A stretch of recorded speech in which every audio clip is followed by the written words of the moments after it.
Aleluia. Igreja, vocês acreditam que Jesus está perto de voltar?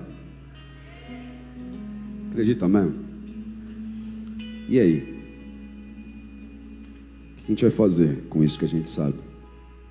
Uma coisa é verdade, né? Cada dia mais que passa é um dia menos, né? Ou cada dia menos é um dia a mais, sei lá. Mas a maneira como a realidade ela tem se desenhado, o quadro à nossa volta tem se desenhado, nos leva a pensar um pouco a respeito disso, né? É um cenário político, pelo menos, intimidador para a igreja. Bem? Eu não quero me arriscar a dizer que estamos muito próximos, porque o que pode ser muito próximo da volta de Jesus? Pode ser daqui 2 anos, pode ser daqui 10 anos, né? Difícil. A Bíblia diz que ninguém sabe a hora. Agora, a leitura que nós podemos fazer. Bem, amados. E assim, meu esforço hoje aqui é para não trazer uma palavra pesada. E peço que vocês me ajudem nisso, porque ela não é para trazer peso. Deus, Ele sempre foi amor, Ele sempre é amor, Ele sempre age em amor. Quando estiver fora do amor, não é Deus que está fazendo. Em toda a história, Deus sempre agiu em amor. Amém, amados? Glória a Deus. O dilúvio foi em amor, você acredita nisso ou não? Pastor, mas ele acabou com a humanidade. É, porque se eles ficassem, eles iriam fazer tão mal uns aos outros, que era melhor parar ali. Esse é algo que Deus não suportaria, ver o homem fazendo aquilo que Ele criou e ama tanto. Então Ele falou, vamos encerrar aqui. Deus sempre agiu em amor, não age fora do amor, amém? Então alguma coisa que nós podemos ler hoje na realidade é que a situação para o Evangelho diante da sociedade, num quadro político, na nossa nação até que está legal, mas em outras, e na nossa também vai piorar, amém? O que eu quero te dizer? Isso não vai melhorar. Nós vamos resistir, elegendo às vezes políticos que participam da mesma fé que nós, ou pelo menos num pensamento que está junto com a gente, amém? Mas há um esforço, uma agenda mundial que vão aprovar cada vez mais leis que vão restringir o Evangelho. Então não vai melhorar. Se isso já é o princípio das dores, se Jesus está muito próximo de voltar e veremos coisas, não dá para saber o quanto perto está. Tem muitos sinais que estão se cumprindo, faltam poucos de tudo aquilo que a palavra diz. E se Deus deixou isso registrado para nós, precisamos analisar. Ele nos pede para analisarmos. Jesus, quando ele está falando ali em Lucas 21, que os discípulos perguntam acerca da sua volta e acerca do finais dos tempos, ele dá uma série de relatos, profecias e coisas para que o homem possa prestar atenção. E no final ele diz assim, ele fala, olha, observem a figueira, quando ela floresce, a figueira e de outras árvores, né? Ele diz assim, quando elas florescem, vocês não sabem que a colheita está próxima? Ele fala, assim será no fim dos tempos. Quando vocês perceberem esses sinais, preste atenção que o fim está próximo, e não se terá fim essa geração até que se cumpra. Amém, amados? Percebe como já começa a ficar pesado? Mas não é esse peso, amém? Porque, amados, se isso é real, se realmente estamos próximos de viver esses dias, e no mínimo uma perseguição ela vai se desenhar no Evangelho, ainda que outras situações não venham, uma perseguição no Evangelho no mínimo vai se desenhar. Isso não é novidade, isso aconteceu muitas vezes na história, não poucas, mas muitas vezes na história, amém, amados? Você gostaria que Jesus voltasse logo? Quando você olha para aquilo que é apontado para essa geração, você vibra com isso? Você gostaria de viver essas coisas? Sei, porque tem coisa ali que assusta.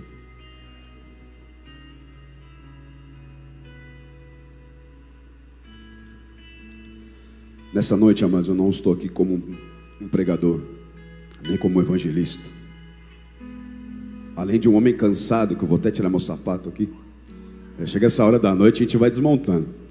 A camisa, minha filha, já está coberta, virou cobertor. Já parece um cobertor, né? A camisa agora já virou cobertor mesmo para ela ali. O outro filho está ali, no banquinho, tadinho, com a jaqueta da pastora. Agora eu fiquei descalço.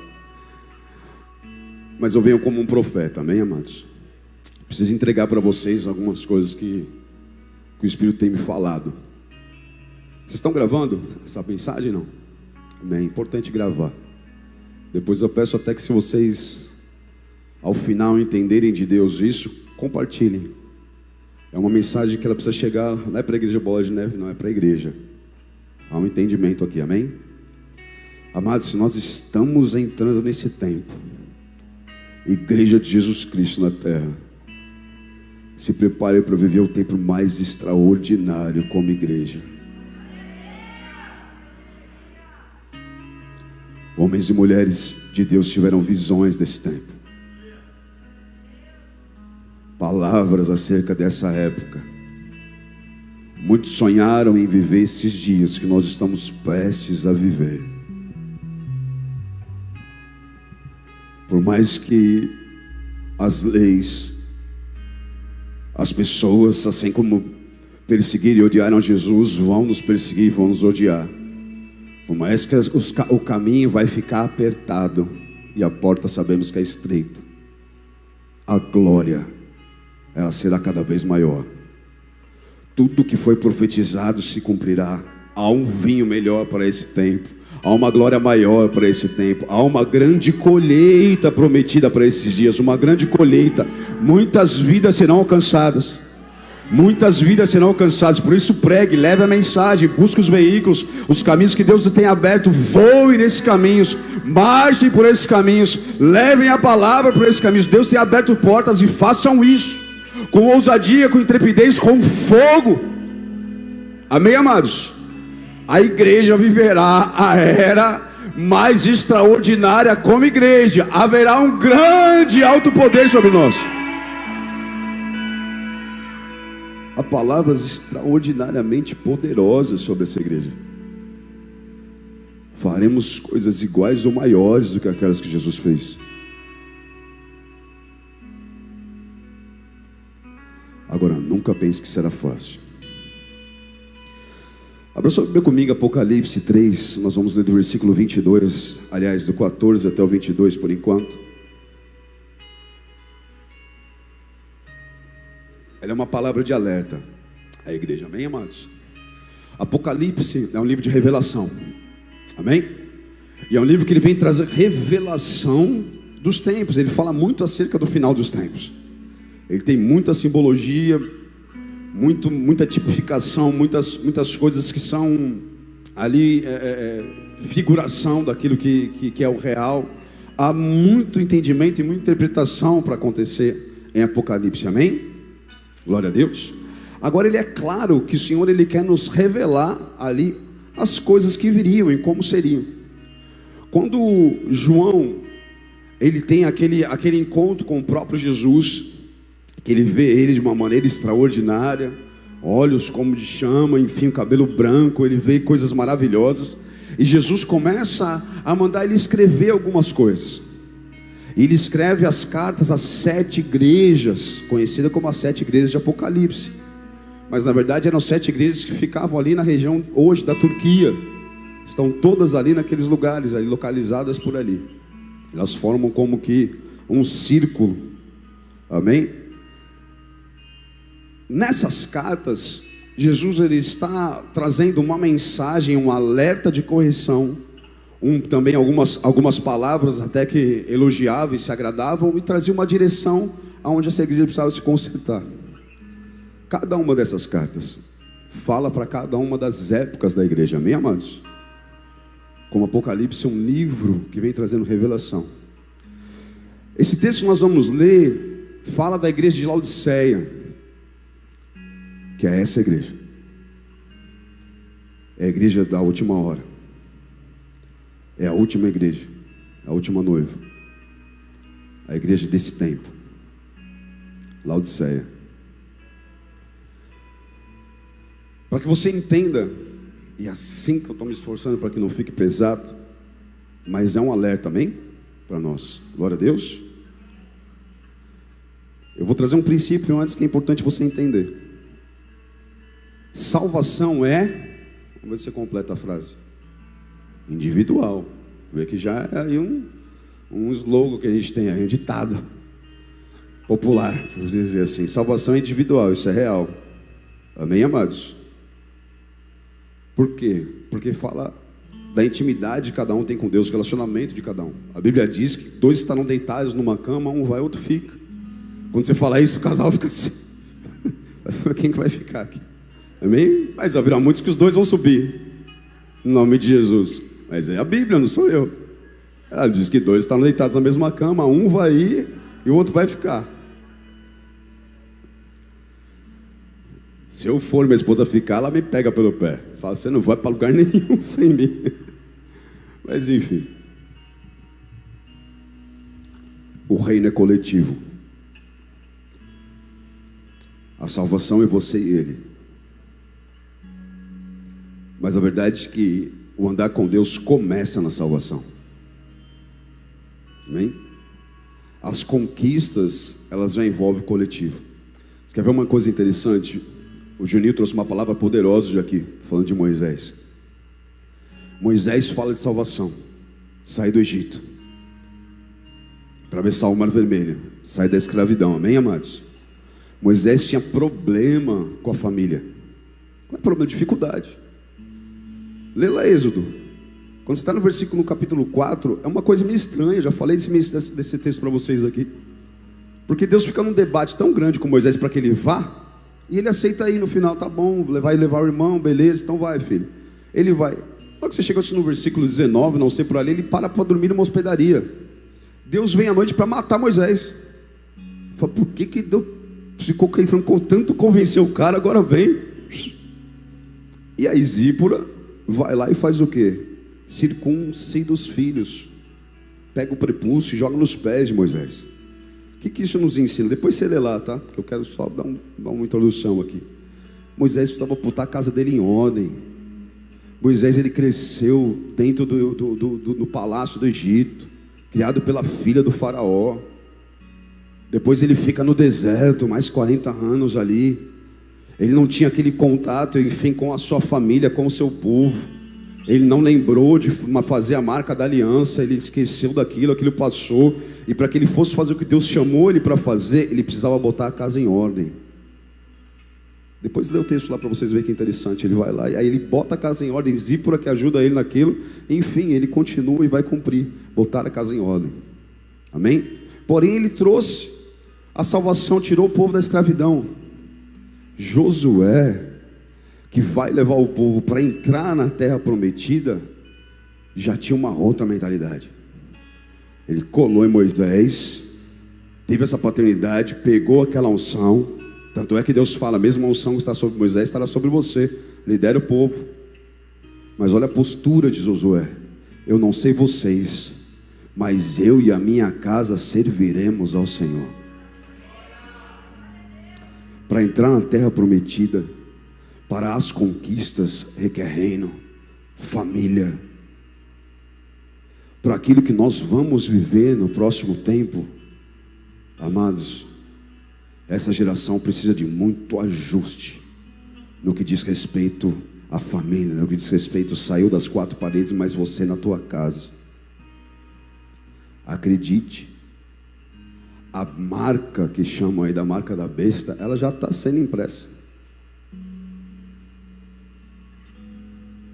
Não vai ser uma coisa que vão te obrigar, mas você vai ter que botar a vacina. Não, vai ser adoração. As pessoas vão falar, eu quero, me dá essa marca, me dá, eu preciso, eu quero isso. Eles vão adorar, eles vão desejar, eles vão querer ter essa marca. Muitos serão enganados. Josué recebeu a tarefa de inculcar a palavra nas crianças. Ensine os seus filhos pela manhã, ensine os seus filhos a sentar para comer, ensine-os a palavra pelo caminho, ensine-os ao se deitar à noite.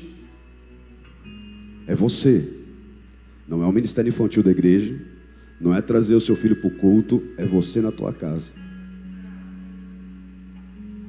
É não fazer o celular de chupeta, mas fazer do ouvido do teu filho alguém que vê aquilo que você vive, alguém que se torna um parceiro seu, alguém que aprende com aquilo que você é. Você é um espelho.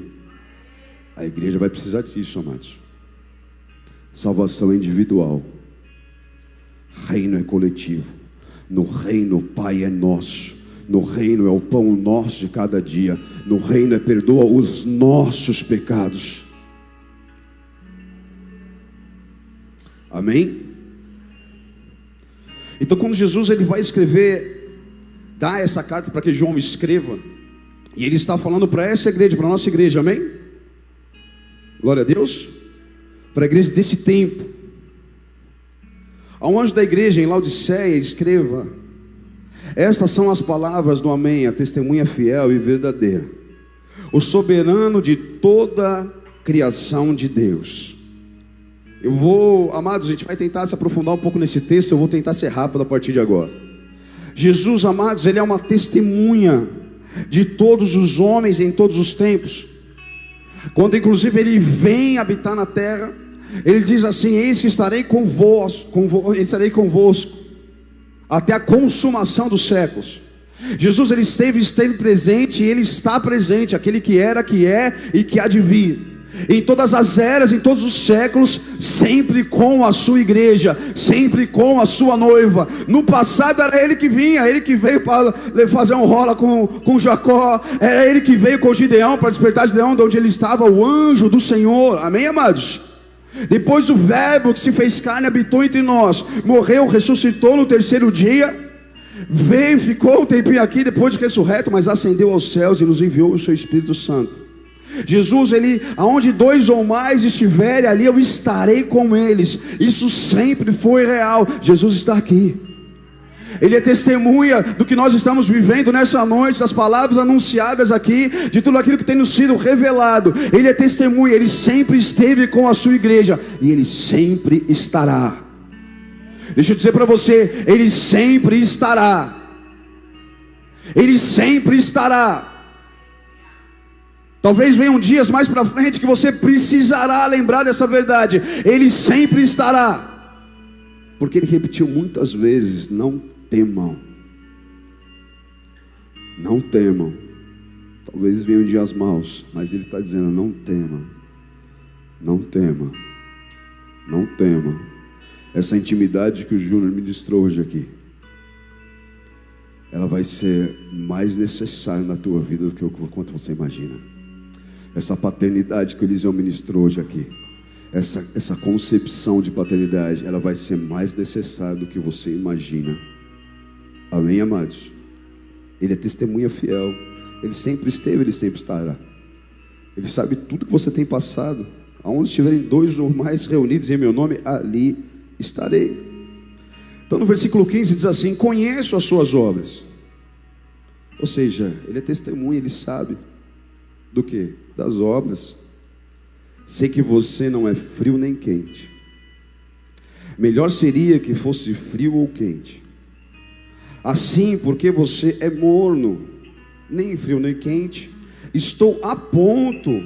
Ele não fala que vai vomitar, mas que está a ponto. Há um enjoo ali, enfim, a ponto de vomitá-lo da minha boca. Amados, a testemunha conhece as nossas obras. Lembra que eu falei?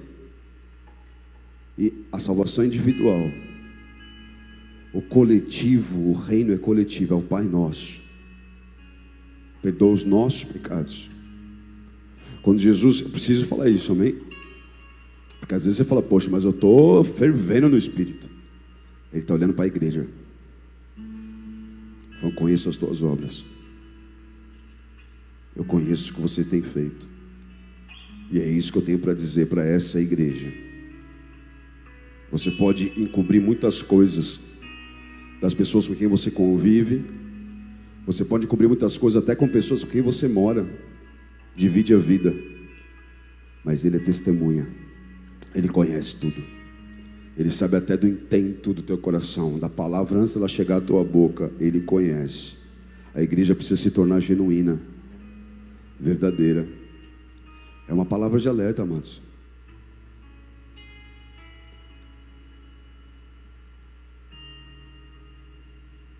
Porque você é morno, estou a ponto de vomitá-lo. Quando Jesus olha, Ele olha o indivíduo, Ele vai olhar o coletivo, uma família, Ele vai olhar uma cidade, uma tribo, Ele vai olhar uma nação, Ele vai olhar uma geração. E essa palavra que Ele traz, Ele está trazendo para a igreja desta era, para a igreja desta geração. É um alerta para essa igreja. Você vai me entender um pouco melhor daqui a pouco. Ali, próximo a Laodiceia, existia uma cidade vizinha chamada Hierápolis. Ali, amados, existiam águas termais, que eram consideradas medicinais. E Jesus está traçando um paralelo a respeito disso. Porque a fama daquelas águas é que elas curavam. Mas era só a fama. Eram águas mornas. E Ele está trazendo uma mensagem para a igreja. Ele está dizendo: olha, vocês têm um pouco de calor, mas vocês não têm o calor suficiente para curar aqueles que estão espiritualmente enfermos. E vocês também não têm frio ou refrescância suficiente para poder trazer refresco àqueles que estão espiritualmente cansados. Tipo assim, não está produzindo tanta coisa para o reino. Estão comigo, amados? Amém? No 17 ele diz assim: você diz, estou rico, adquiri riquezas e não preciso de nada. Meu Deus.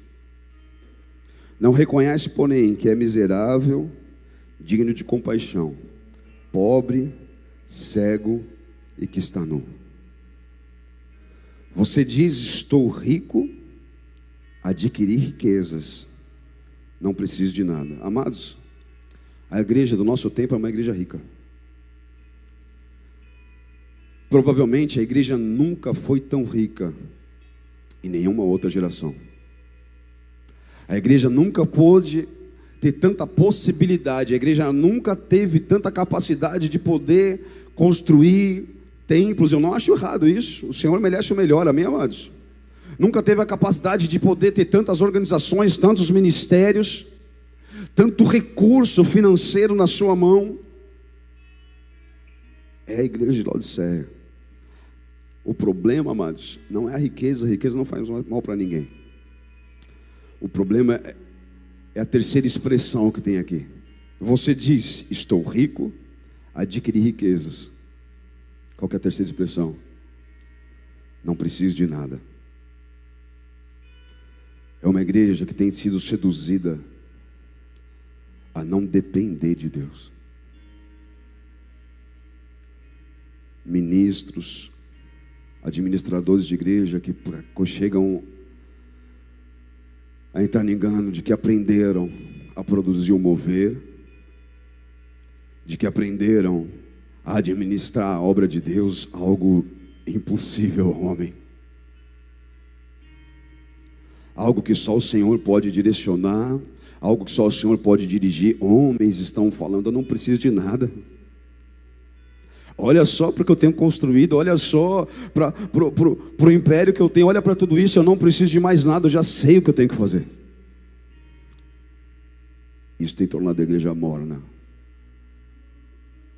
É uma palavra para a noiva desse tempo. Você é pobre. Deixaram de depender dele para ver. Olha a expressão que ele diz. Você não reconhece porém que é miserável. Depois ele vai falar que vai até prover colírio para nós, amém, amados? O que é não reconhecer? É ser incapaz de ver a real condição, está cego, incapaz de discernir e de receber a direção de Deus para aquilo que precisa ser feito. Nu, amados, fala de vergonha. Sempre quando você vê nudez na Bíblia, vai falar de vergonha. Adão e Eva, quando perceberam que estavam nus, se envergonharam. Fala de talvez uma igreja que fisicamente tem vestimentas as melhores dessa geração e desse tempo, mas espiritualmente eles mesmos têm vergonha de se achegar diante de Deus, porque há uma nudez espiritual. Uma das piores consequências dessa nova geração no Evangelho, você vê como não tem jeito de não ficar pesado, né? Uma das piores consequências é uma tentativa de criar um evangelho sem arrependimento. Não existe. A base do evangelho, o princípio do evangelho é o arrependimento. João Batista começou com uma mensagem: arrependam-se, pois é chegado o reino dos céus. Jesus honrou aquele que o predecesseu e disse: arrependam-se, pois é chegado o reino dos céus. O arrependimento é o começo. Para você entregar a sua vida para Jesus, você precisa se arrepender dos seus pecados.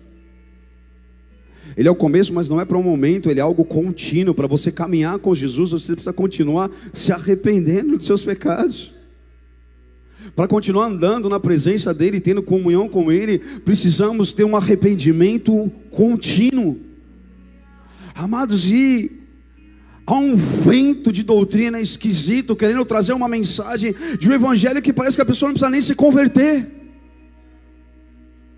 porque ele me ama, ele me ama, ele me ama, e eu posso viver do jeito que eu quiser, porque a verdade é que eu sou amado. Ei, é justamente porque ele te ama, é que você pode ser liberto do pecado, é que você pode ser restaurado, é que você pode ser lavado, é que você pode receber vestes novas, aleluia.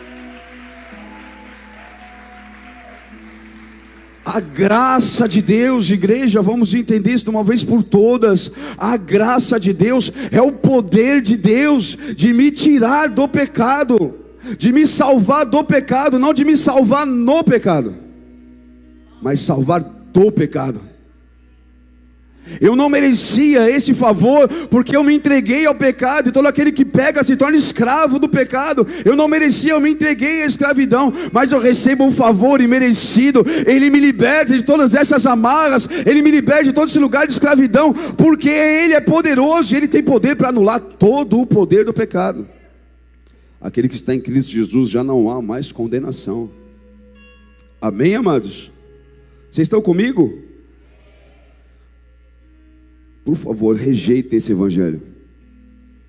Ele é herético. O evangelho que quer criar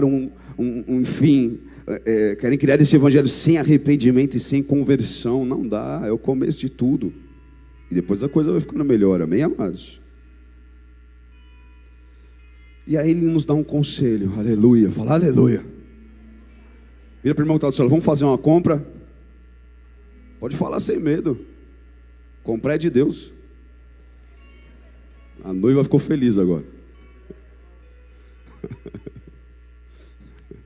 Vocês são pessoas ousadas em Deus?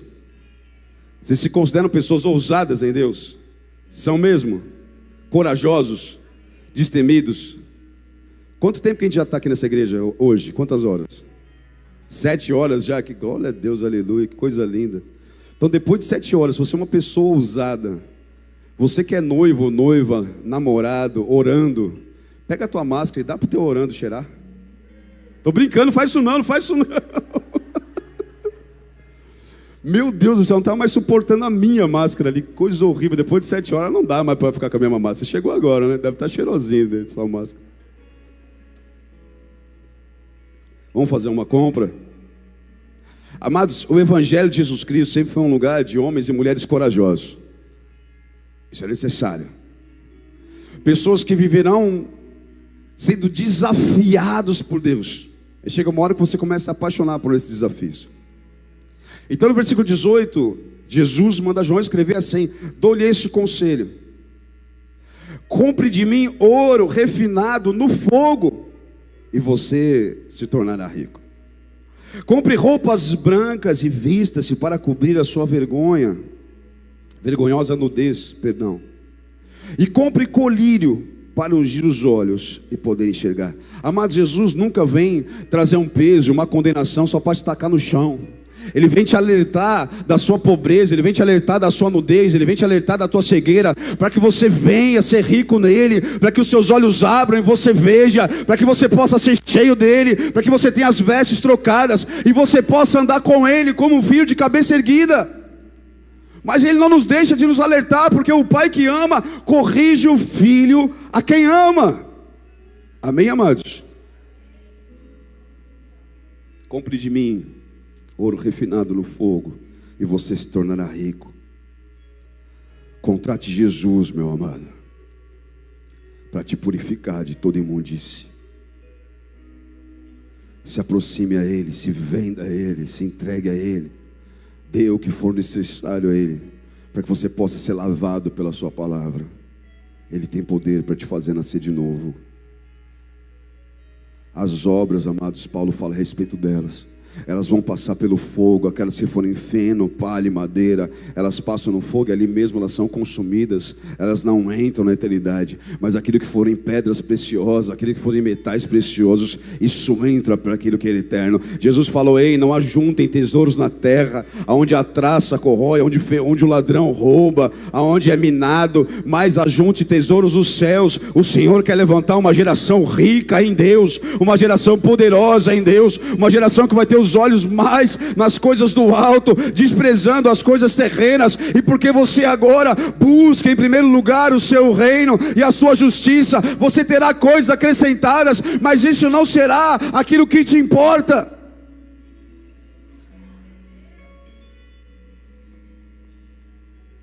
Vamos falar um pouquinho de escatologia? Vou falar rápido, tá bom? A gente já está, enfim, vou falando. Amém, amados? Escatologia, eu aprendi uma coisa com o meu pastor Digão, intercessor do Ministério Bola de Neve. Você escreve escatologia a lápis. Amém? Nós estamos ali tentando interpretar. E eu quero trazer uma revelação para vocês. Eu já fiquei tentando muitas vezes entender o que quer dizer a respeito da tal marca da besta, que nos fará ser adoradores. Algumas coisas eu entendi, outras coisas a gente sabe que, enfim, tu sempre mexe, fala de chip, fala de código de barra, fala de um monte de coisa. Mas algumas coisas são reais, estão ali na palavra. Adorarão. Quem não tiver a tal da marca não vai ter poder de compra, nem de venda. Amém, amados? E ele vai tentar enganar os filhos. Há algo, amados, acerca de Jesus. Quando Jesus ele é apresentado no Antigo Testamento, quando ele é anunciado, como que ele vem anunciado? Como unigênito do Pai, amém? Glória a Deus. O que é unigênito? O único filho, certo? E depois, o que Deus fala a respeito dele? Primogênito dentre muitos irmãos. Então aquele que era o único filho de Deus, ele veio ao mundo em carne, morreu, ressuscitou para ser o primogênito de muitos irmãos. Todo aquele que nele crê recebe o poder de se tornar filho de Deus.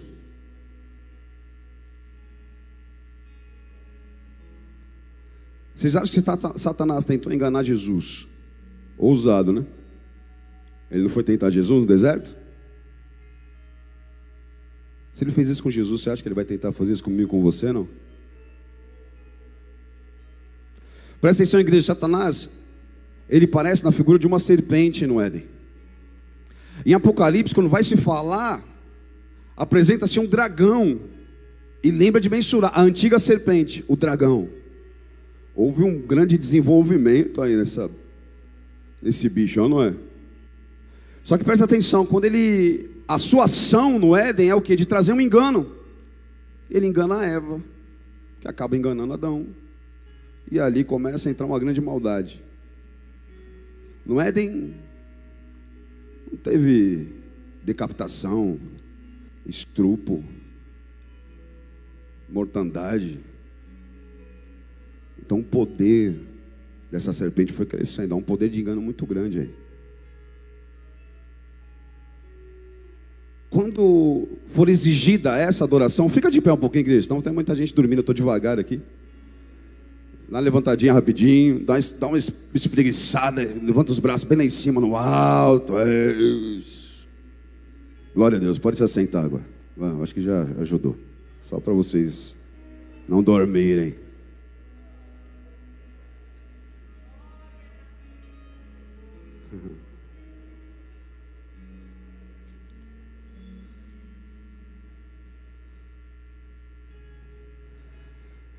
Essa adoração ao anticristo, ela vai envolver pão, ela vai envolver poder e autoridade sobre o mundo, ela vai envolver sinais e maravilhas, que seria saltar, se jogar do pináculo. Hoje, as grandes lideranças mundiais, eles estão querendo usar a atual situação de pandemia para realizar um tal de um reset. Houve uma percepção muito interessante. Eu lembro quando eu era criança, 10, 12, 15 anos, eu achava estranho. Eu via o dinheiro, meu pai era comerciante, o mercadinho, eu trabalhava lá. Falei, poxa, mas de onde que vem esse dinheiro? Meu pai falou, a gente trabalha, no fim do mês você ganha dinheiro.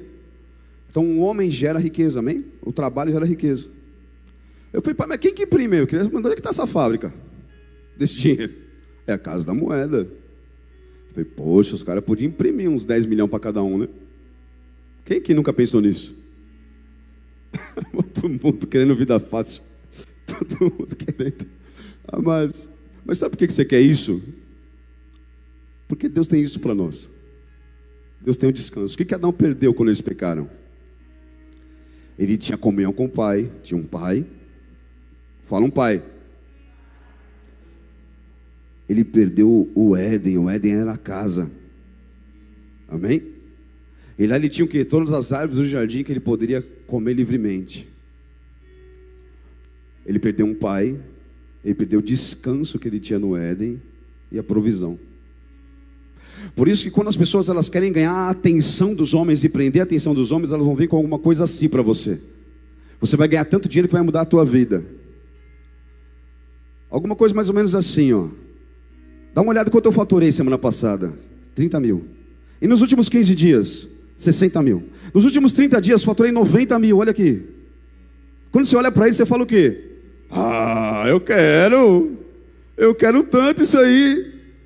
Vai fazer uma compra no supermercado e fala, olha, põe o teu CPF aqui, você vai concorrer a 1 milhão. Eu quero também, 1 milhão eu quero mesmo. Por que você quer 1 milhão? Você quer ficar com seu dinheiro cheio, seu bolso cheio de dinheiro? Cara, eu não quero dizer que você é uma pessoa inocente, nem ingênua, nem que seu coraçãozinho é tão bom assim. Mas não é porque você quer ficar com o seu bolso cheio de dinheiro. É porque você não aguenta mais saber como é que você vai fazer para pagar as suas contas no final do mês. Você não aguenta mais falar, meu Deus, esse mês eu paguei. Ufa.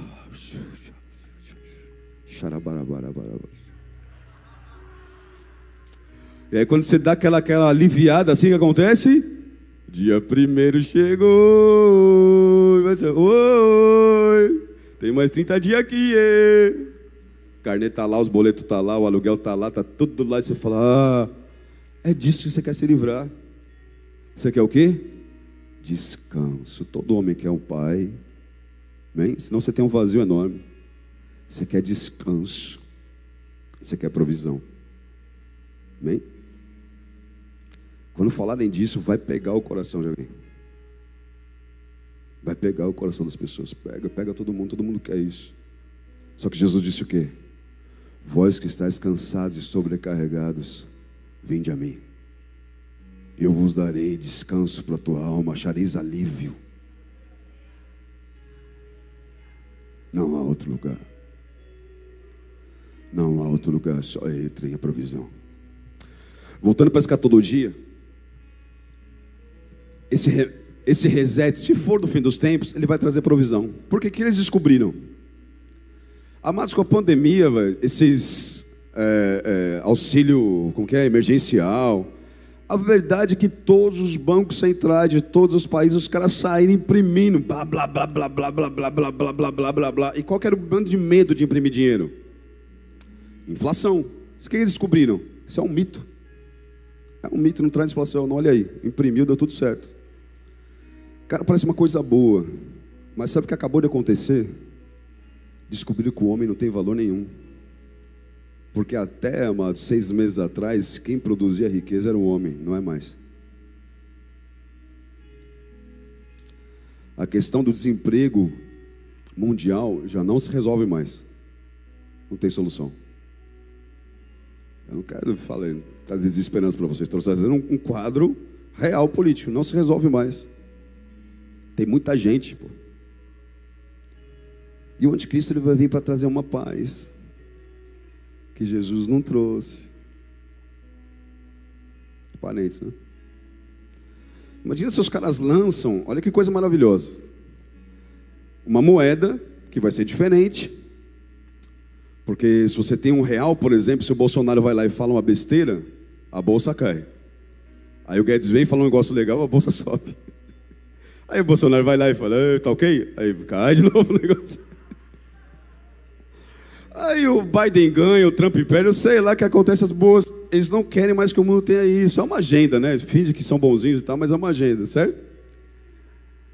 Agora, quando você fala de Bitcoin, você fala de criptomoeda, elas não têm uma regulamentação, essas moedas. Então não importa, velho. O Trump pode falar o que ele quer. Do que você está falando, pastor?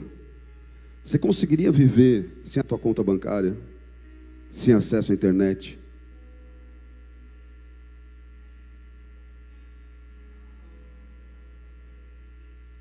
Vocês sabiam que isso só aconteceu nos últimos 50 anos? Meu avô criou 11 filhos. Filho.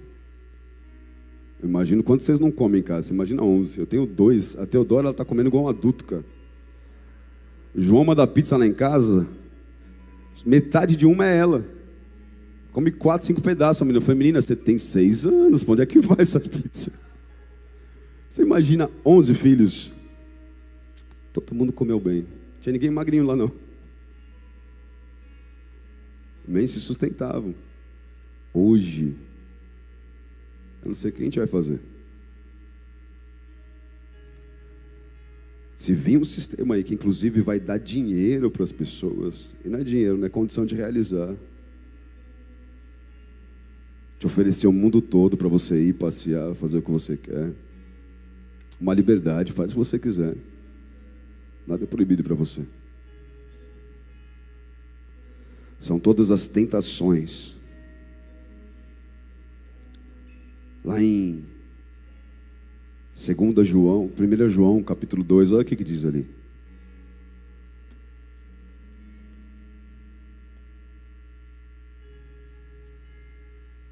Versículo 15. Não amem o mundo, nem o que nele há. Se alguém ama o mundo, o amor do Pai não está nele. Pois tudo que há no mundo, a cobiça da carne, a cobiça dos olhos, a ostentação dos bens, não provém do Pai, mas do mundo. O mundo e a sua cobiça passam, mas aquele que faz a vontade de Deus permanece para sempre. Filhinhos, esta é a última hora. E assim como vocês ouviram que o anticristo está vindo, já agora muitos anticristos têm surgido. Por isso sabemos que esta é a última hora. Eles saíram do nosso meio, mas na realidade não eram dos nossos. Pois se fossem dos nossos, teriam permanecido conosco. O fato de terem saído mostra que nenhum deles eram dos nossos. Mas vocês têm uma unção que procede do santo, e todos vocês têm conhecimento. Até aí, por enquanto. Essa marca, esse controle que virá, amados. Se é agora ou se é daqui 50 anos, não sei, mas ele virá. Ele vai trazer para as pessoas tudo o que elas querem. Imagina que você com uma internet maravilhosa, que pega em todo lugar, não tem sombra, não tem nada, e te oferece muito mais do que aquilo que você conhece até hoje. Essas são as promessas. Uma conta bancária que na verdade você vai ter toda ela sempre renovada, e talvez você nem precise procurar emprego para isso. Meu irmão, quando Satanás foi tentar Jesus, ele falou o que para ele? Se tu és o Filho de Deus, tem pão para você, transforma as pedras em pães. Não será muito diferente conosco, amados. Ele vai chegar aos filhos e falar: se tu és filho de Deus, viva isso. Cadê o pão que Jesus tinha prometido para você nessa dificuldade aí? Transforma essas pedras do teu caminho aí em pão. Vamos mudar essa realidade. Eu vou te dar autoridade sobre todos os reinos. Você vai participar de algo que vai ser extraordinário, maravilhoso. A igreja, amados, ela precisa entender mais do que nunca que o evangelho que sempre foi pregado, como é que eu vou dizer isso para vocês? Está muito... Cara, lembra aquela palavra do açaí? Do evangelho com leite moça, velho? É isso. Sabe qual que era o evangelho que era pregado pelos apóstolos? Eles não chegavam para as pessoas e falavam: meu, vem para Jesus, porque Ele vai dar um jeito no teu casamento. Ele vai, olha, eu não quero menosprezar o problema de ninguém, amém, amados? Deus, Ele realmente restaura as nossas vidas, amém? Mas não era esse evangelho. Vem para Jesus que Ele vai te sarar da depressão. Vem para Jesus que Ele vai corrigir o seu filho, Ele vai ajudar. Meu irmão, não era isso. Ele falava: vem para Jesus que você terá a vida eterna. Não era vem para Jesus que você vai ter uma vida melhor. Vem para Jesus porque é o único caminho para a salvação. Porém, quando você vir para Jesus, olha, muitos de nós estamos sendo presos e mortos, mas ainda que você perder a sua vida, você achá-la-á. Eu considero tudo como perca e como esterco pela grandeza de ganhar a Cristo Jesus. Era esse o evangelho. Era esse, na verdade não, esse é o evangelho verdadeiro. Não é de um Jesus que vem só para consertar as nossas vidas. É um Jesus que vai nos levar para a eternidade com Ele, porque Ele é o único caminho, verdade e vida.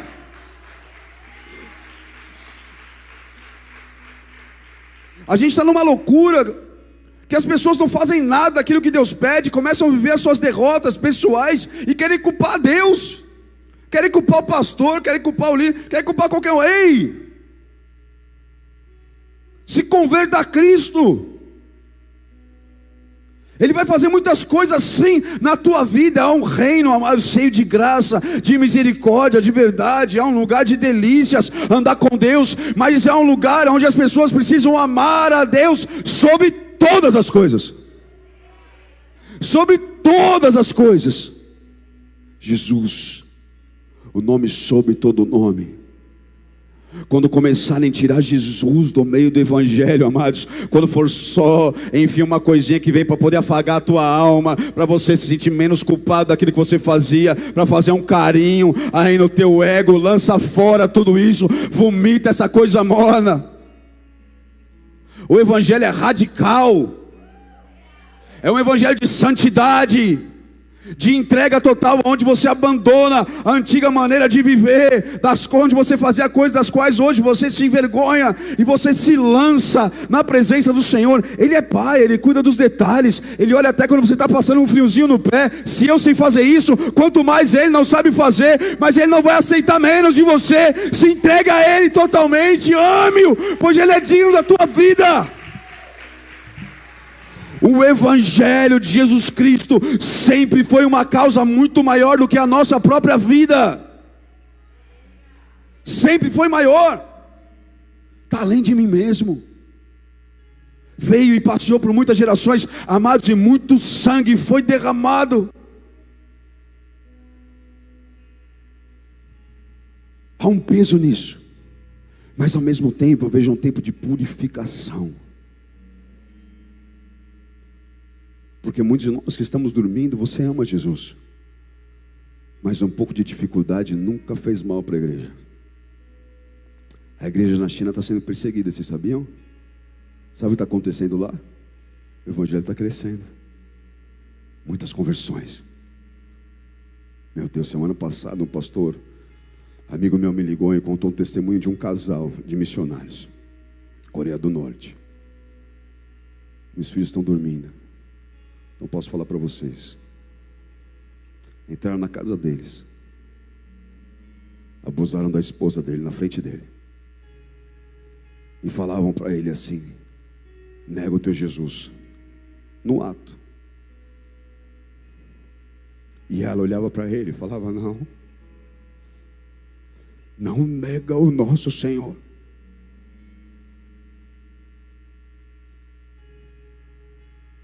Não é daqui 50 anos, amados. Foi semana passada.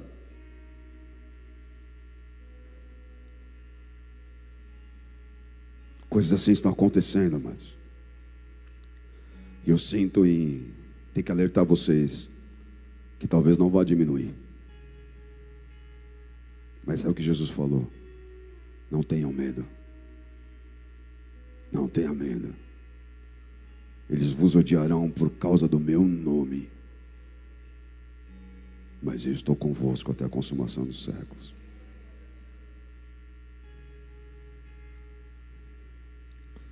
Vamos lá. Compre de mim ouro refinado no fogo, e você se tornará rico. Compre roupas brancas e vista-se para cobrir a sua vergonhosa nudez. Vamos confessar nossa vergonha, amados. Eu me considero nem um pouco mais de santo, nem melhor que ninguém aqui. Só eu sei o tanto que eu tenho que me arrepender diante dele. Mas eu não tenho problema nenhum em fazer isso. Como eu amo ser curado por Jesus. Como eu amo perceber que eu sou vazio, orgulhoso, vaidoso, egoísta. E eu preciso tanto de Jesus em mim. Eu preciso tanto de Jesus em mim, mas eu sei que eu posso olhar para Ele e Ele vem. Eu sei que Ele não tem reservas, mas Ele me recebe, Ele me santifica, Ele me perdoa. Ele troca as minhas vestes, Ele me pega e fala: filho, sai dessa nudez, eu tenho vestes brancas para você. E nós vamos de glória em glória, uma glória cada vez maior, andando nessa presença. Versículo 19, ele diz assim: repreendo e disciplino aqueles que amo. Por isso, seja diligente e arrependa-se. Arrependa-se. Arrependa-se. Ele te ama, filho. Ele não desiste de você. Pois não desista dele. Está difícil, talvez vai ficar mais.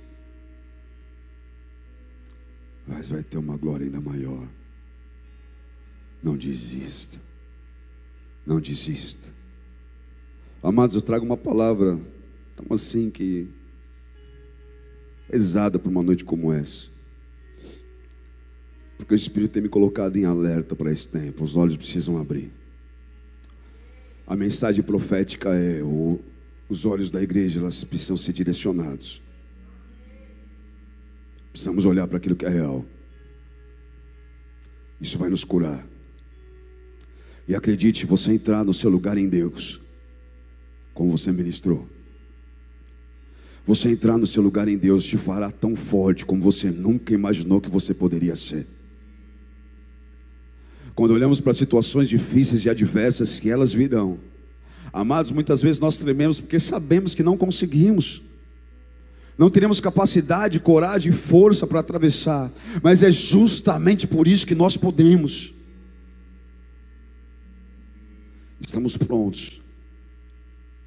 E tudo está preparado para nós entrarmos na era mais extraordinária da igreja. É isso que tem que estar na nossa mente. É isso que tem que estar no meu e no teu coração.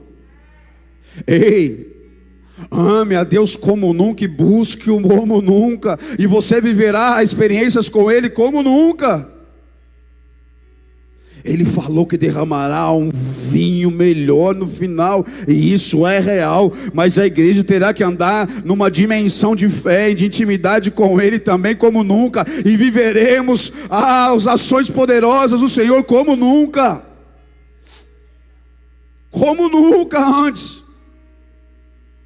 E então ele diz assim: eis que estou à porta e bato.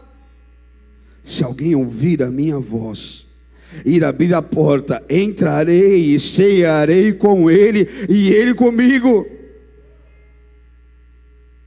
Meu Deus, eu sei que muitas vezes usamos esse versículo, e tudo bem fazer isso, tudo bem porque é real, mas usamos esse versículo um pouco fora do contexto, falando que ele está batendo na porta do coração. Não é, ele está batendo na porta da igreja. Eis que estou à porta e bato. Colocaram Jesus para fora da igreja, fazendo concessões à palavra, permitindo coisas que ele não permite, fazendo a obra dele sem ele. Isso é religião. Quer a definição de religião? Fazer algo para Deus sem Deus. É você fazendo. Ficou vazio, pesado, cansativo, fica morno, ficou horrível, dá vontade de vomitar. Deixa eu dizer uma coisa para vocês. Sempre que os reis se desviaram da presença do Senhor, fazendo diferente daquilo que Davi fazia, sabe o que eles faziam? Primeiro eles profanavam o templo, levantavam algum poste de Balaíns ou um altar de Baal, alguma porcaria, colocavam lá dentro. Depois, sabe qual que era a próxima ação? Eles fechavam o templo. Mas ainda que o templo estivesse fechado, as pessoas passavam lá e falavam: o que é isso aqui? Falavam: isso aqui é o templo do Senhor. Sempre foi o templo do Senhor, amém, amados? Mas ficava infrutífero, fechado. Jesus está falando de uma igreja na qual as portas estão fechadas. Ele quer bater, Ele quer entrar. E se a gente abrir, Ele vai entrar e vai ceiar conosco.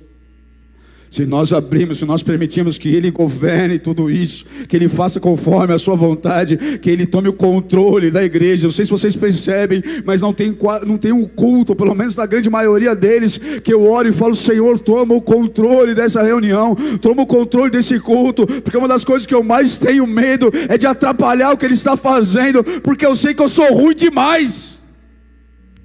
Mas se eu conseguir me render e deixar que Ele flua, e deixar que Ele faça, então as vidas são salvas, então o reino é manifesto, então uma expansão daquilo que é celestial, não daquilo que é humano, e isso alcança a vida, alcança as famílias, e as coisas vão acontecendo.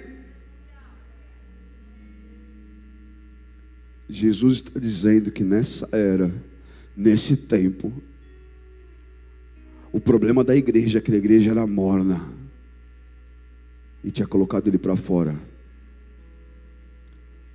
Ao invés de estar no trono reinando, estava para fora. No 21 ele diz assim: ao vencedor darei o direito de sentar-se comigo no meu trono, assim como eu também venci e sentei-me com meu Pai em seu trono. Como eu venci. Lembra que nós falamos de Jesus, que primeiro Ele é apresentado como unigênito do Pai, depois Ele é o primogênito. Jesus venceu Satanás no deserto. Você fará coisas iguais ou maiores que Ele fez. Não porque você é bom, mas porque você está cheio dEle. Ele derramou o Espírito dEle no teu coração. Tudo é possível aquele que crê. Nos importa ser santo, porque Ele é santo. Essa geração é a geração da qual Daniel profetizou: surgirá um povo poderoso, que conhece o seu Deus. Amada igreja, volte o teu coração para Jesus e decida firmemente conhecê-lo como você nunca o conheceu. Mas eu já conheço Jesus, eu já estou queimando com Ele. Ei, amados, o quanto você está fazendo pela igreja. Ele está falando da igreja, Ele não está falando que você está morno, você está queimando, mas o que você tem feito na igreja é o seu corpo. Hebreus 10, 25, ele diz assim: ei, Considere uns aos outros para vos incentivarmos ao amor e a boas obras. O coletivo: não deixai-vos de congregar como igreja, principalmente quando vocês veem que se aproxima o dia. Amados, eu creio muito que nos próximos anos, a verdade é que placa vai ficar uma coisa tão insignificante para nós, que talvez devia até dar risada. E talvez nós vamos ser um dos mais zombados, porque a nossa placa, bola de neve, não é nome de igreja, né, mano? Olha os caras que eram sorveteria, estão aqui com nós, na bagunça. Amados, isso é muito real. Vou terminar. Romanos 8, versículo 29. Pois aqueles que de antemão conheceu, também os predestinou para serem conforme a imagem de seu Filho, a fim de que ele seja o primogênito entre muitos irmãos. Aos que predestinou, também chamou. Aos que chamou, também justificou. Aos que justificou, também glorificou. Que diremos, pois, diante dessas coisas? Se Deus é por nós, quem será contra nós? Aquele que não poupou ao seu próprio Filho, mas o entregou por todos nós, como não nos dará juntamente com ele e de graça todas as coisas? Quem fará alguma acusação contra os escolhidos de Deus? É Deus quem os justifica. Quem os condenará? Foi Cristo Jesus que morreu, e mais, que ressuscitou e está à direita de Deus, e também intercede por nós. Quem nos separará do amor de Cristo? Será a tribulação, ou a angústia, ou a perseguição, ou a fome, ou a nudez, ou perigo, ou a espada? Como está escrito: por amor de ti enfrentamos a morte todos os dias, somos considerados como ovelhas destinadas ao matador. Mas em todas essas coisas somos mais do que vencedores, por meio daquele que nos amou. Pois estou convencido que nem a morte, nem a vida, nem anjos, nem demônios, nem presente, nem futuro, nem quaisquer poderes, nem altura, nem profundidade, nem qualquer outra coisa na criação será capaz de nos separar do amor de Deus que está em Cristo Jesus, nosso Senhor. Aleluia, aplauda Ele.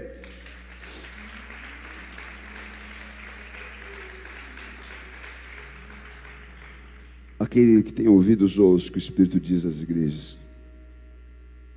O versículo 22 diz isso. As igrejas. As igrejas. Sabe quando que isso começa, amados? Começa no simples. Ser fiel no pouco, Deus te levará ao muito. Não faça a obra da igreja de forma relaxada. Seja quente. Você vai fazer alguma coisa para Deus? É para Deus. Se for para mim, se for para o teu líder, não faz não. Aqui não é lugar de você fazer isso. Mas você vem aqui para fazer para Deus, faz o teu melhor. Faz o teu melhor porque Ele é digno. Que o Senhor Jesus possa olhar para a igreja de Recife e achar em nós aqueles que compraram dele ouro fino, refinado do fogo. Que Ele possa olhar para nós e achar aqueles que desejaram muito mais do que Ele tem a nos oferecer, do que qualquer coisa que o mundo possa nos dar. Ele disciplina os filhos a quem Ele ama. Ele te ama, amados. Vamos ser, amados, uma igreja apaixonada por Ele, apaixonada pelos seus cultos, pela sua presença, pela sua glória, apaixonada pelas vidas que estão lá fora. Haverá sim uma grande colheita, mas não em uma igreja relaxada, não em uma igreja que só cumpre escala quando o pastor está aqui, que só chega no horário, quando de alguma forma tem alguém te policiando. Ei, o Senhor está te vendo, Ele é a testemunha. Ele diz: eu conheço as suas obras. E muitos querem dizer: não, mas eu estou cheio do Espírito Santo de Deus. E o que isso tem provocado de resultado na tua vida? Você está queimando, você está entregando e desgastando a tua vida no altar, em serviço a Ele. Então, aleluia. Mas você está só preocupado com seus próprios interesses, e você fica cheio de arrepiozinho e chorando, porque é uma presença poderosa sobre você, mas não provoca mudança nenhuma. Você é essa igreja morna, filho. Oh, estamos dispostos a fazer por Ele até a própria morte, porque isso provavelmente será uma realidade. E aí quem que vai ficar? Quando não for mais tão legal servir Jesus. Feche teus olhos por um instante.